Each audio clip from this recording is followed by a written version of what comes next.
என்னோட பேர் Yuvraj வெஸ்டேஜில் ground director position இருக்கேன். ஸோ ரொம்ப ஹாப்பியாக இருக்குது இந்த மூமெண்ட். ஸோ இது வந்து பார்த்தீங்கன்னா என்னோட தேர்ட் ட்ரிப். ஸோ இதுக்கு முன்னாடி ட்ரிப் பார்த்தீங்கன்னா நானும் என்னோட ஒய்ஃபும் வந்து சேர்ந்து போயிருந்தோம் தாய்லாந்து ட்ரிப்பு. அதுக்கு முன்னாடி வந்து பார்த்தீங்கன்னா நானும் சரவணன் ப்ரோ எல்லாம் சேர்ந்து ஒரு 12 பேர் போயிருந்தோம். அடுத்த ட்ரிப்பில் பார்த்தீங்கன்னா நம்ம டீமில் இருந்து என்னோட டீம் வந்து கூட ஒரு 24 பேர் போயிருந்தோம். செகண்ட் ட்ரிப்பில் நானும் மேடம் எல்லாம் சேர்ந்து. ஓகேங்களா? ஸோ இந்த டைம் நான் போயிருக்கேன், என்னோட ஃபேமிலி சூழ்நிலைக்காக நான் மட்டும் போயிருந்தேன். நெக்ஸ்ட் டைம் கண்டிப்பாக நான் மேடம் ஃபேமிலியாக போகலான்னு பிளான் பண்ணியிருக்கோம் அடுத்த டைம். ஓகேங்களா? நான் எஸ்ஏடியில் ஜாயின் பண்ணது பார்த்தீங்கன்னா 2020 1 year 1 lakh க்ரௌண்ட் டேரக்டர் அப்படின்னாங்க. ஸோ அந்த லெவல் அச்சீவ் பண்ணோம். அது மட்டும் இல்லை, ஸோ எஸ்ஏடியோட highest income 2,72,000. First month income பார்த்தீங்கன்னா 300 rupees. நம்ம எல்லாரும் நினைக்கோம்ல 300, 100, 50 இதெல்லாம் வச்சுட்டு கூட எஸ்ஏடியில் சக்ஸஸ் பண்ண முடியும் அப்படின்ட்டு. ஸோ ஸ்டார்டிங் நம்மளுக்கு வந்து சின்னதாக இருக்கும், நம்ம எஃபர்ட் பெருசாக போட்டோம்னா போதும் நம்ம சக்ஸஸ் பண்ணி இந்த இடத்துல வந்து நிற்க முடியும். இங்கே நிறைய பேர் வந்து இப்போ கூட பிளான் பண்ணியிருப்பீங்க, நானும் கண்டிப்பாக வந்து தாய்லாந்துக்கு போகணும் அப்படின்ட்டு. ஸோ அந்த எஃபர்ட்டை வந்து ரெகுலராக நான் என்ன சொன்னேன் அப்படின்னா, நீங்கள் எல்லாருமே டைம் மேனேஜ்மெண்ட் ஒரு புக் இருக்கும். ஓகேங்களா? எல்லாத்துக்கும் அந்த டைமை கரெக்டாக மேனேஜ் பண்ணிட்டாலே சக்ஸஸ் கண்டிப்பாக டைம் தருவோம். ஸோ டெய்லியுமே நம்ம ரொட்டீன்ஸ் என்ன பண்ணுறோம், மார்னிங்லேருந்து ஈவினிங் வரைக்கும் எதை பேசணும் எதை பேசக்கூடாது, யார்கிட்ட பேசணும் அப்படிங்கிறத பிளான் கரெக்டாக இருந்தாவே சக்ஸஸ் பண்ண முடியும். ஓகேங்களா? ஸோ நான் பண்ணுறது அதுதான். டைம் மேனேஜ்மெண்ட் ஒரு புக் இருக்கும், அது படிங்க. அதில் வர விஷயங்களை ஃபாலோ பண்ணுங்க. நிறைய புக் படிக்கும் ப்ரோ, உங்களோட நான் நிறைய படிக்கிறேன். புத்திசாலியாக இருக்கலாம், புத்தகம் எத்தனை வேணால் படிக்கலாம், 50 புக்கு 100 புக். அதை யார் ஆக்ஷன் எடுக்கிறாங்க? கரெக்டாக இல்லைங்களா? நான் 500 புக் கூட படிப்பேன், கதை புக்காக படிப்பாங்க, அது பிரச்சனை கிடையாது. படித்ததை யார் வந்து எக்ஸிக்யூட் பண்ணுறாங்க? நம்மளுக்கு ஒவ்வொரு நாளும் வந்து பார்த்தீங்கன்னா ட்ரைனிங் இருக்கும். கரெக்டாக இல்லைங்களா? ஸோ அந்த ட்ரைனிங்கில் நமக்கு சொல்கிற விஷயங்கள் ஏதாவது ஒரு பாயிண்ட் இருக்கும் டெய்லியுமே. நேற்று கூட பார்த்தீங்கன்னா சரவணன் ப்ரோ பேசுகிறப்ப சொல்லியிருப்பாரு. ஸோ ஒவ்வொரு நாளுமே நம்ம ஒரு ட்ரைனிங் உட்காரப்ப நமக்கு ஏதாவது ஒரு இன்ஃபர்மேஷன் நமக்கு கிடைக்காதுன்னு கண்டிப்பாக கிடைக்கும். அதை நம்ம எக்ஸிக்யூட் பண்ணணும். ஓகேங்களா? ஸோ நம்ம என்ன பண்ணுறோம்னா, நம்ம அப்ளைன் சொல்கிறாரு, ஓகே ட்ரைனிங் நான் வரேன் அப்படின்னு சொல்லிட்டு ட்ரைனிங்கை மட்டும் பார்ப்போம், ஃபீட்பேக் போடுவோம், ஏதோ பண்ணுறோம் அப்படின்னு இல்லாமல். பாருங்கள், இப்போ ரீசெண்ட் டேஸில் வந்து பார்த்தீங்கன்னா சரவணன் ப்ரோ டீமில் இந்த இடத்துல நான் நன்றி தெரிவிக்கிறேன்னா, அக்ரி பீப்புள்ஸ் வந்து இந்த இடத்துல வந்து பிரான்ச் அச்சீவ் பண்ணியிருக்காங்க. அக்ரி பண்ணி அவங்களுக்கு 1 செகண்ட் வந்து இந்த இடத்துல கன்வியேட் பண்ணாங்க.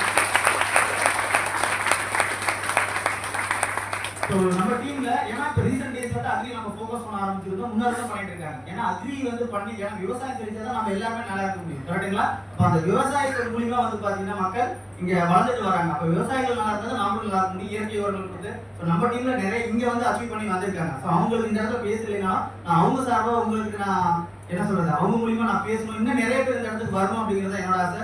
ஸோ எல்லாருமே எடுத்து பண்ணுங்க. அடுத்த ட்ரிப்ல நம்ம இந்த ஹாலில் இருக்க எல்லாத்துக்கும் வாய்ப்பு இருக்கு. சரவணன் ப்ரோ ஒரு ஃப்ளைட் சொன்னார், நான் இதை வந்து ஃபர்ஸ்ட் டைம் டூர் போகிறப்ப சொல்லியிருந்தேன் சரவணன் ப்ரோட்ட. ஒரு 12 பேர் நம்ம போகிறோம். அடுத்த ட்ரிப் போகிறப்ப ஃப்ளைட்டில் எல்லாரும் போகணுன்ட்டு அதே மாதிரி அடுத்த ட்ரிப்பில் வந்து பார்த்தீங்கன்னா ஒவ்வொரு குரூப்பாக 40 பேர் 50 பேர் 40 பேர் 50 பேர்னு செப்பரேட்டாக போயிருந்தோம். ஸோ அடுத்த தாய்லாந்து ட்ரிப் கண்டிப்பாக ஒட்டுக்காக போகணும். ஃப்ளைட் ஃபுல்லாக வரணும். யாரெல்லாம் வரீங்க? இந்த கைக்கு நாளை காலையில் போயிட்டு நீங்கள் எல்லாரும் மெசேஜ் பண்ணணும் அப்ளைக்கு, நானும் கண்டிப்பாக தாய்லாந்து ட்ரிப் வரேன் அப்படின்ட்டு அப்ளை நீங்கள் மெசேஜ் பண்ணி நீங்கள் ரெகுலராக வந்து அந்த விஷயங்களை ஃபாலோ பண்ணி நீங்கள் தாய்லாந்து ட்ரிப் வந்துடணும். நான் பார்ப்பேன் இங்கே வந்தவங்க எல்லாரும் எனக்கு தெரியுதானே, யாரையா தெரியாதானே? தெரியும். அப்போ உங்களை எல்லாத்தையும் செக் பண்ணுவேன். இந்த 580 பேருமே அங்கே வரீங்களா? ஃப்ளைட் பத்தக்கூடாது, ஏன்னா ஃப்ளைட்டில் மொத்தம் 300 பேர் தான் அப்படி புரியுதுங்களா? அப்போ நீங்கள் முழுசாக சின்சியராக சீரியஸாக பண்ணீங்கன்னா கண்டிப்பாக உங்களால் வர முடியும். சரிங்களா? இது நான் எப்பயுமே ஜோக் பேசுவேன். ஸோ இந்த டைம் நான் ஜோக்காக சொல்கிறேன், ஏன்னா 300 பேர் குறைஞ்ச வச்சா நம்ம போகணும். போலாமா? ஸோ சின்சியராக சீரியஸாக பண்ணாங்க. இதே வாய்ப்பு தான் உங்களுக்கும் இருக்கு. இந்த வாய்ப்பை சரியாக பயன்படுத்திங்க. எனக்கு இவ்வளோ தூரம் சப்போர்ட் பண்ணி இது பண்ணுறது என்னோட அப்ளைன் இருக்கா. ஸோ லெஃப்ட்டு ரைட்டு, ஸோ என்னோட ஒய்ஃபு. சரிங்களா? ஸோ இவங்க 2 பேர் ஸோ ஒன் செகண்ட் நான் ஒரு நிமிஷம் பேசுகிறேன். குட் மார்னிங் ஃப்ரெண்ட்ஸ், நான் ஸ்ரீமதி யுவராஜ். ஸோ பார்த்தீங்கன்னா நான் ஒரே ஒரு விஷயம் தான் இங்கே சொல்லணும். ஸோ நிறைய பேர் வந்து நம்ம கஷ்டம்னு நினைக்கிறோம். நீங்கள் வந்து ரொம்ப கஷ்டப்படுற ஒரு விஷயம் எந்த விஷயமா இருந்தாலும் சரி, அது வந்து டெய்லியும் பழக்கப்படுத்திக்க நம்ம பழகணும் அப்படின்னா கண்டிப்பாக அது வந்து ஒரு ப்ராக்டிஸாக மாறி அது நமக்கு கண்டிப்பாக ரிசல்ட் கொடுக்கும். ஸோ நிறைய நான் எக்ஸ்பீரியன்ஸில் பர்சனல் லைஃப்லேயே ஆகட்டும், ஸோ பிஸ்னஸில் நிறைய வந்து நான் ட்ரை பண்ணியிருக்கேன்.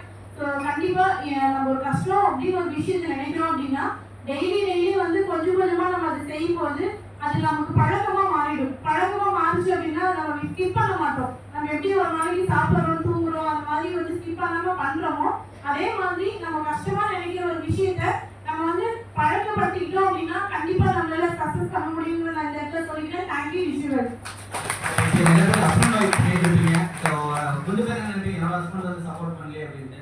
ஒய்ஃப்ல என்ன ஹஸ்பண்டா இருக்கும் என் ஒய்ஃப் சப்போர்ட் பண்ணல அப்படின்ட்டு கண்டிப்பா நீங்க இன்கம் பண்ணி 1 லேக் பண்ணீங்கன்னா கண்டிப்பா உங்க ஒய்ஃபோ ஹஸ்பண்டா சப்போர்ட் பண்ணுவாங்க. இது எனக்கு டே 1ல இருந்து இருந்தாங்க. ஸோ உங்களுக்கு ஒரு டிப்ஸ் சொல்றேன்னு சொன்னேன் இல்லையா சார், நான் 1 லேக் வருமா சார்னா கண்டிப்பா வாங்க. ஏன்னா இன்னைக்கு இருக்கிற நிதி நிலைமையில 1 லேக் அப்படிங்கிறது பத்துறதே கஷ்டமா இருக்கு. ஓப்பனா சொல்றேன், 1 லேக் அப்படிங்கிறது போதுன்றது. அப்ப இன்னும் பொருளாதார ரீதியா தரம் சொல்லியிருக்காங்க இல்லையா, இன்னும் 5 வருஷம் ஆகுது, 4 வருஷம் ஆயிடுச்சுன்னா நம்மளுக்கு இப்போ வர இன்கம் பத்தாது. அப்ப அதுக்கு நம்ம என்னன்னா நம்மளோட கோல் 1 இயர் 1 லேக் ரவுண்ட் ஆக்டர் அப்படிங்கிறது. எல்லாமே சொல்லலாமா? 1 இயர் 1 லேக் ரவுண்ட் ஆக்டர். சொல்லுங்க, 1 இயர்